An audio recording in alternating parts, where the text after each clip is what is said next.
हम्म तो जो बच्चे बिलासपुर यूनिवर्सिटी में पढ़ रहे हैं और डीपी विप्र महाविद्यालय गांधी चौक से उनकी पढ़ाई हो रही है, जहां पर अभी इंटरनल एग्जाम स्टार्ट हुआ है, तो उनको मैं बता दूं कि उनके बिजनेस मैथमेटिक्स के लिए ये 2 क्वेश्चन आईएमपी रूप से दिया गया है। एक क्वेश्चन और है जो कि साधारण ज्ञान चक्रवृद्धि ब्याज का अंदर पूछा जा रहा है। तो वो क्वेश्चन कैसे बनेंगे आज मैं आपको बताने वाला हूँ, क्योंकि हमारे भी कुछ स्टूडेंट वहां पढ़ते हैं और उन्होंने हमसे पूछा है कि सर इन प्रश्नों का हल बताइए। वैसे तो हमने जब डिटेल से पढ़ाया है तो पूछने की आवश्यकता नहीं पड़ती, क्योंकि ये सारे बहुत ही सिंपल और बेसिक से प्रश्न होते हैं जो आपके इंटरव्यू में पूछे जा रहे हैं। पर बनेगा कैसे बहुत सारे बच्चों को नहीं पता, इसलिए मैं बता रहा हूँ, ध्यान से देखिए। अथवा में 2 क्वेश्चन आती हैं, उनमें से जो सबसे इजी होता है वो मैं आपको बता रहा हूँ, ठीक है। साथ ही साथ जो तीसरा प्रश्न मैंने नहीं लिखा है वो भी बताऊंगा कि वो कैसे बनता है। तो पूरा देखना है कि बनेगा कैसे और कैसे आप एग्जाम में अच्छे से लिख करके पूरे नंबर पा सकते हैं। तो वीडियो में एंड तक बने रहिए, ठीक है। चलिए स्टार्ट करते हैं आज के वीडियो को। सबसे पहला क्वेश्चन है हमारा मैट्रिक्स का, ठीक। अब चूंकि मैं आपको समझाता हूं तो मैं साइड में हल करके लिखता हूं, आपको ऐसे नहीं करना होता एग्जाम में। आपको जैसे कि आपका पहला प्रश्न होगा तो आपको लिख लेना है आपको आंसर नंबर 1, ठीक। क्या लिख लेना है बीचों बीच आंसर नंबर 1 और एकदम हेडिंग लिखना है टॉप पे, ठीक है। ये आपको लिखना होता है। फिर आप नीचे लिखेंगे अपने प्रश्न को कि मैट्रिक्स ए का मान है 1 7 3 9 5 11 और मैट्रिक्स बी का मान है 7 10 8 11 9 12, ठीक। ये इसका इतना काम होने के बाद अब कंडीशन को लिखना होता है कि क्या ज्ञात करना है। तो हमें ज्ञात करना है a प्लस बी, ठीक है। हिंदी में लिखना चाहो तो हिंदी में लिख लो। ज्ञात करना है a प्लस बी, ठीक है। ये फाइंड a प्लस बी आप लिख सकते हैं शॉर्ट में। जब ये आप लिख लेते हैं तो आपको बगल में लिख लेना है a प्लस बी बराबर ये वाला मैट्रिक्स 1 7 3 9 और 5 11, ये पूरा लिख लेंगे, ठीक। इसी के बाद आगे हम देखेंगे कि दूसरा मैट्रिक्स है उसको भी प्लस करके यहाँ लिख लेंगे, जो कि है 7 10 8 11 9 और 12। जब इतना काम हमारा हो जाता है ना तो अब हम दोनों को जोड़ते हैं, इसलिए इन दोनों को एक साथ जमाते हैं। पूरा डिटेल से बता रहा हूँ ताकि एग्जाम में पूरा नंबर मिले, एक भी नंबर ना कटे। 1 के साथ 7 जुड़ता है तो 1 प्लस 7, 7 के साथ ये नीचे का 10 जुड़ेगा तो 7 प्लस 10, 3 के साथ 8 जुड़ेगा तो 3 प्लस 8, 9 के साथ 11 जुड़ेगा तो 9 प्लस 11, 5 के साथ 9 जुड़ेगा तो 5 प्लस 9 और 11 के साथ 12 जुड़ेगा तो 11 प्लस 12, इस तरह से। और ठीक इसके बाद 7 और 1 आपका 8 हो जाएगा, 10 और 7 17 हो जाएगा। इस तरह से जुड़ते हुए आगे बढ़ लेना है, ठीक है। पता है ना आपको 8 में 3 जोड़ोगे कितना होगा, 8 और 3 8 प्लस 3 11, 9 प्लस 11 20। और अब बताएंगे 5 में 9 जोड़ेंगे कितना होगा, 5 और 9 14। अब 12 में 11 जोड़ दीजिए सभी बच्चे, तो 12 प्लस 11 करेंगे तो आपका 23 होगा। ये आपका आंसर, ठीक। ये हुआ आपका पहला प्रश्न का हल, जो कि मैट्रिक्स से है और बहुत ही सरल है। ऐसे कोई सा भी प्रश्न दिया जाए जिसमें a प्लस बी लिखा हो तो हमेशा उनको प्लस कर देना, जोड़ देना।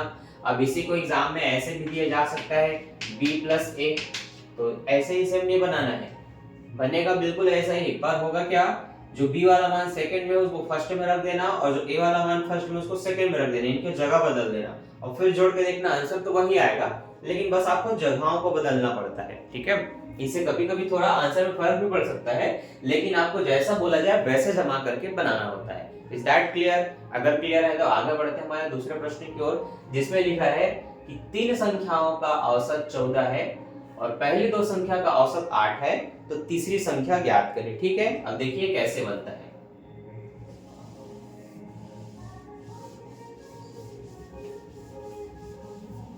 ठीक। तो हमारी दूसरी संख्या का आंसर दूसरी संख्या हम सॉल्व करने जा रहे हैं, तो आंसर 2 लिख लेंगे इस तरह से। अब हम आगे देखेंगे कि बोला क्या है, बोला है 3 संख्याओं का औसत 14 है, तो हम लिखेंगे दिया है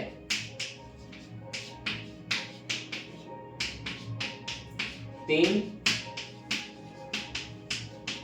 संख्याओं का औसत बराबर 14। हमने लिख दिया 3 संख्याओं का औसत 14 है, ठीक है, तथा पहली दो संख्याओं का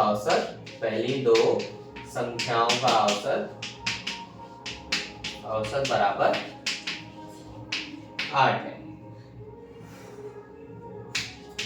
तो ज्ञात करना है तीसरी संख्या। इस तरह से आप पूरे प्रश्न को ही पहले लिख सकते हैं, इसमें थोड़ा सा जगह भी भर जाता है, चेक करने वाले को भी अच्छा लगेगा कि आपने डिटेल से पूरा लिखा है। अब हम क्या करेंगे, देखिए, अब हम लिखेंगे 3 अलग से हेडिंग ऐसे डाल के लिखना, 3 संख्याओं का कुल योग बराबर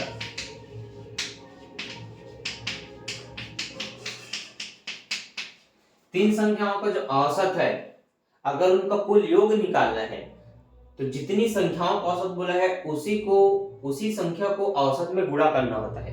तो 3 संख्याओं का औसत 14 दिया है तो 14 में 3 का गुणा करेंगे। 5 संख्याओं का औसत 14 होता है तो 14 में 5 का गुणा करते हैं। 2 संख्याओं का औसत 8 है तो 8 में 2 का गुणा करेंगे। तो इस तरह से कुल योग निकालना होता है अगर आपको औसत पता हो।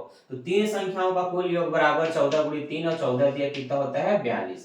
अब इसी तरह से आपको लिख लेना है तथा 2 संख्याओं का कुल योग बराबर 8 गुणी 2 और 8 गुणी 2 मतलब होता है 16, तो ये हम लिख लेंगे 16।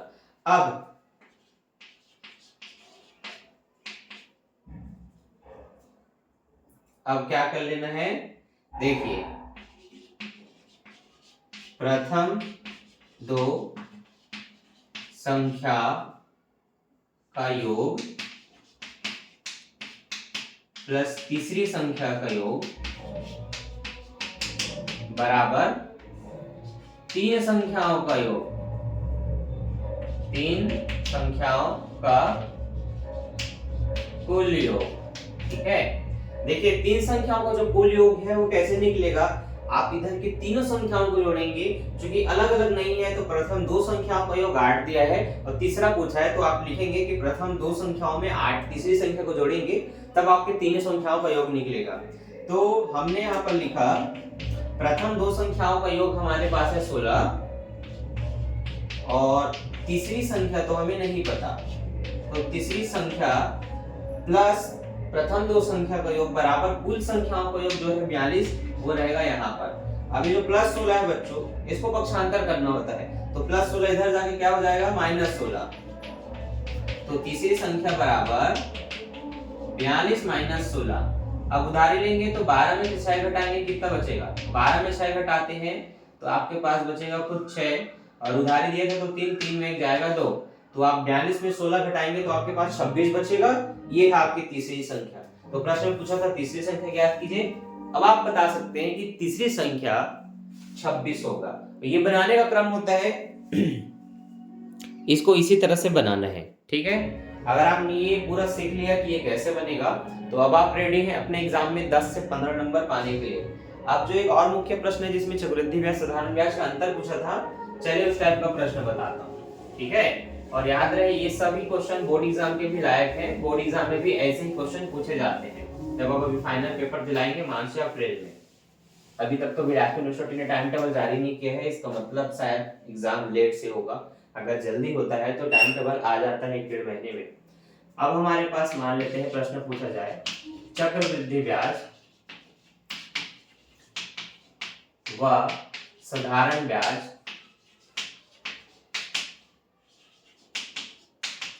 में अंतर ज्ञात करें। तो ऐसे प्रश्नों में ना मूलधन दिया रहेगा, समय दिया रहेगा, दर दिया रहेगा। अगर आपको ये तीनों चीज पता हो और फिर पूछे कि साधारण ब्याज चक्रवृद्धि ब्याज का अंतर ज्ञात करें, तो बहुत ही सिंपल तरीके से आप उसके आंसर को लिख सकते हैं।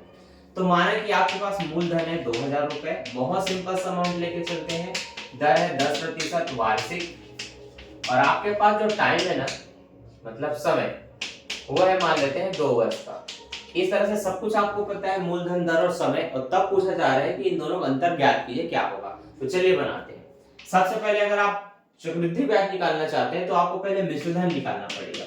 तो मिश्र धन का सूत्र होता है A बराबर P, मिश्र धन बराबर मूलधन 1 प्लस R/100 ब्रैकेट के बाहर T। तो मिश्र धन बराबर मूलधन ब्रैकेट में 1 प्लस 10/100 की घात, पूरी संख्या की घात समय होता है। तो यहाँ पर A का मान निकालने के लिए मुझे P का मान 2000 रखना पड़ेगा, दर का मान 10 रखना पड़ेगा और समय का मान है 2। तो जो मूलधन है P का मान 2000 वो यहाँ रखा जाता है, जो R का मान है वो अंदर में रखा जाता है, जो T का मान है वो बाहर में रखा जाता है। और ऐसा तब बनाते हैं जब वार्षिक गणना हो, वार्षिक।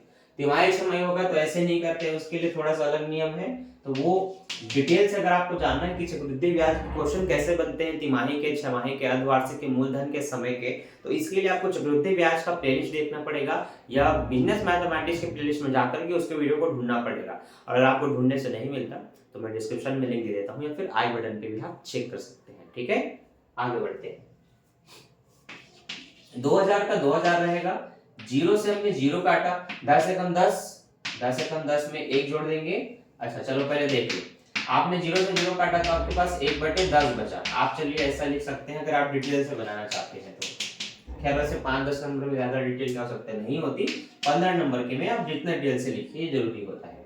इसके बाद 10 से कम 10, इनका गुणा करके इसमें जोड़ना है, तो 10 से कम 10 और 1 11/10 हो जाता है। ठीक है, इसके बाद घातें जितनी होती है अंदर की संख्याओं को उतनी बार लिखकर इनके साथ गुणा करना होता है।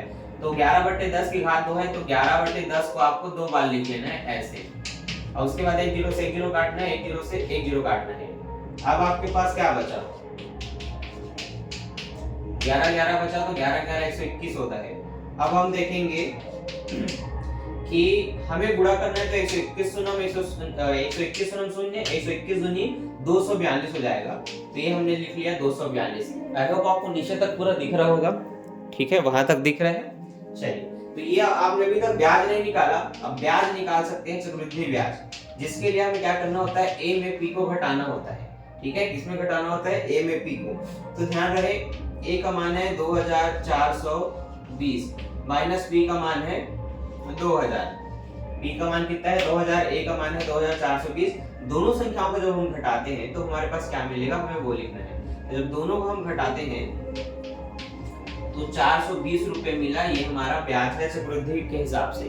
अब हमें साधारण ब्याज भी निकालना है क्योंकि दोनों ब्याजों को घटाना है, दोनों ब्याजों का अंतर चाहिए। तो हम यहाँ पर लिखेंगे, जगह दी है इसलिए, कि साधारण ब्याज बराबर, इसमें डायरेक्ट ब्याज निकाल सकते हैं, उसका सूत्र है साधारण ब्याज बराबर P गुणित R गुणित T। हिंदी में अगर बोले तो साधारण ब्याज बराबर मूलधन गुणित दर गुणित समय बटे 100। मूलधन गुणित दर गुणित समय बटे 100। तो आपके पास मूलधन है 2000, आपके पास दर है 10, समय है 2 बटे है 100। 1 0 से 1 0 कटा, 1 0 से 1 0 कटा, 200 दूनी आपको लिख लेना है 400। तो यहाँ पर इसका जो ब्याज निकला वो कितना निकला बच्चों को, 400 निकला। अब क्या करेंगे, अब अपना फाइनल आंसर लाएंगे। चूंकि चक्रवृद्धि ब्याज माइनस साधारण ब्याज पूछा गया है प्रश्न में, इसलिए 420 माइनस 400 बराबर 20 रुपए, ये हमारा आंसर है। ये लास्ट में ये भी लिख सकते हैं, अतः साधारण ब्याज और चक्रवृद्धि ब्याज का अंतर 20 रुपए है। इतना लिख करके इसको कंप्लीट करेंगे। डिटेल से जब आप इसको बनाएंगे ना अपने उत्तर पुस्तिका में पूरा लिख करके डिटेल से, तो मेरे हिसाब से लगभग 2 पेज आपका आराम से भरेगा, 2 पेज भरेगा। और इतना अच्छा अगर आपने डिटेल से लिखा तो आपको 10 नंबर देने से कोई नहीं रोक सकता। आपको 10 में 10 मिल ही जाएगा। साथ में पहले के क्वेश्चन में अगर 5 10 या 6 4 मिला के 10 नंबर मिलना है या 55 नंबर भी मिलना है तो आपको 10 नंबर वहां से मिल जाएगा। तो इस तरह से आपके पूरे 20 नंबर कंप्लीट होते हैं। अगर आपके एग्जाम में 25 नंबर का आता होगा तो इनमें से कोई क्वेश्चन हो सकते हैं 15 नंबर के हो, कोई क्वेश्चन 5 के हो, कोई 10 के हो। इस तरह से आपका नंबर डिवाइडेशन होगा। तो आप सभी को बेस्ट ऑफ लक। इसी तरह से कोई सा भी क्वेश्चन होता है आप मुझे कमेंट कर सकते हैं और उस पर वीडियो पा सकते हैं। ठीक है, तो मिलते हैं नेक्स्ट वीडियो में। Bye, thanks for watching. Video को लाइक कर देना और ऐसी और वीडियो चाहिए तो कमेंट कर देना। ठीक है, और दोस्तों के साथ जरूर शेयर करना ताकि उनको भी पता चले और एग्जाम में सब अच्छे से पास हो पाए और नंबर लाएं। ठीक है, बाय बाय।